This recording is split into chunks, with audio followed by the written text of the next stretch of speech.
Hai guys, yuk kita ngobrol lagi. Jadi gini ya, teman-teman tahu nggak bahwasanya yang namanya penjahat itu jarang banget yang mereka bekerja sendirian.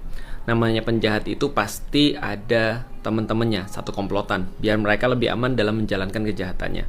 Makanya kalau orang nyopet itu nggak sendirian, orang maling itu juga nggak sendirian. Pasti ada yang ngawasin, ada yang malingnya, dan itu udah umum terjadi. Dan ini pun terjadi sama seperti apa yang kita lihat di Palestina. Itu kejahatan, yang kejahatannya itu nggak cuma satu kelompok. Dan kita tahu dari titik itulah kalau kita bahas, maka Netanyahu yang terus kemudian mengeksekusi, dan bukan hanya Netanyahu, pemerintahan-pemerintahan Israel sebelumnya, para Zionis itu, mereka mengeksekusi kaum muslimin itu karena mereka punya backup, karena mereka punya senjata, karena mereka punya tim.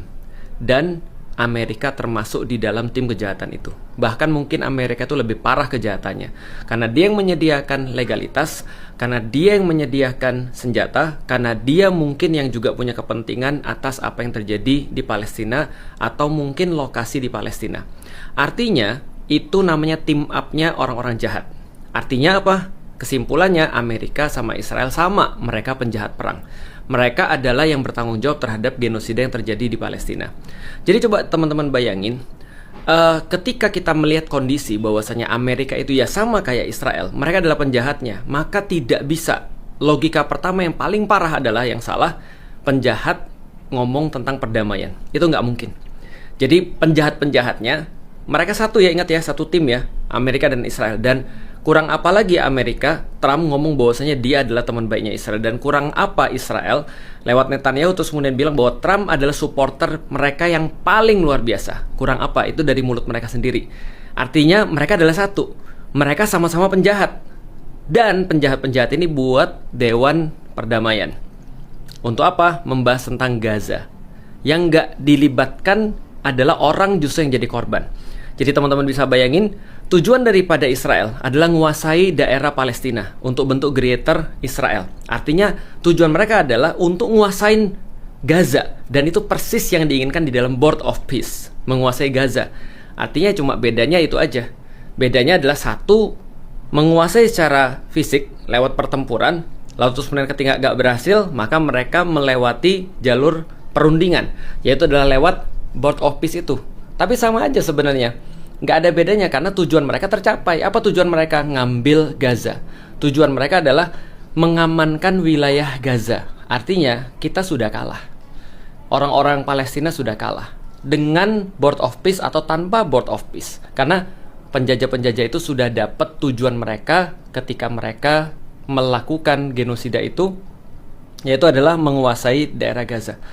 Nah, lalu sekarang kita balik kepada logikanya orang-orang yang mereka mau bergabung di dalam Board of Peace untuk membicarakan tanah yang milik orang-orang Palestina, yang di situ mereka terjajah, tapi nggak melibatkan sama sekali orang Palestina.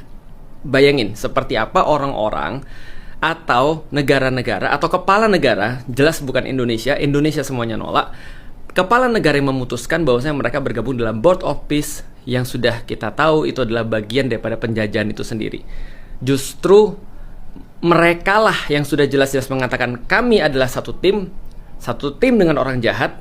Amerika, Israel sama. Lalu kemudian mereka pengen ngambil tanah dan kita jadi legitimatornya. Kita jadi orang yang cuma duduk di situ, datang, sepakat, dan Amerika bisa mengklaim, lihat nih semua orang-orang Indonesia, Arab, Turki, semua sudah sepakat sama kita. Berarti ini adalah sesuatu yang terbaik. Dan bodohnya tahu apa? Board of Peace itu adalah organisasi preman. Siapa yang nentuin ketuanya? Trump sendiri.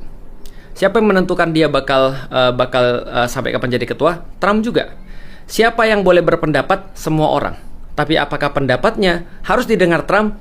Tidak. Karena satu-satunya yang memutuskan adalah Trump itu sendiri. Ya, aku nggak kebayang sih kalau ada orang Indonesia bikin aturan kayak gitu ya. Siapa yang mau gabung? Kalau ada yang mau gabung, ya bodoh banget sih. Itu cuma kita mau ngasih tahu aja. Artinya aku cuma mau ngasih tahu, nggak ada masalah Indonesia mau bergabung. Pak Presiden Prabowo memutuskan bergabung. Yang nggak masuk akal bagi aku adalah ketika itu dikatakan bahwasanya itu karena mikirin orang Palestina. Nggak. pasti ada sesuatu yang lebih besar daripada mikirin orang Palestina. Eropa, negara-negara Eropa kebanyakan itu nggak mikirin Palestina. Itu aja mereka juga nggak mau bergabung. Cuma alasan karena ini kesewenang-wenangannya luar biasa. Ini premanismenya luar biasa. Ini kayak gangster. PBB protes, semua protes. Bagaimana cara menyelesaikan permasalahan kayak gini? Ini udah kayak di hutan kata mereka. Aturannya siapa?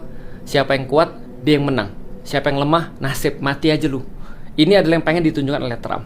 Kalau kita bergabung di dalam Dewan Perdamaian, yang Dewan Perdamaiannya dibentuk, diatur, dan ditentukan oleh penjahat itu sendiri, itu bukan namanya Dewan Perdamaian.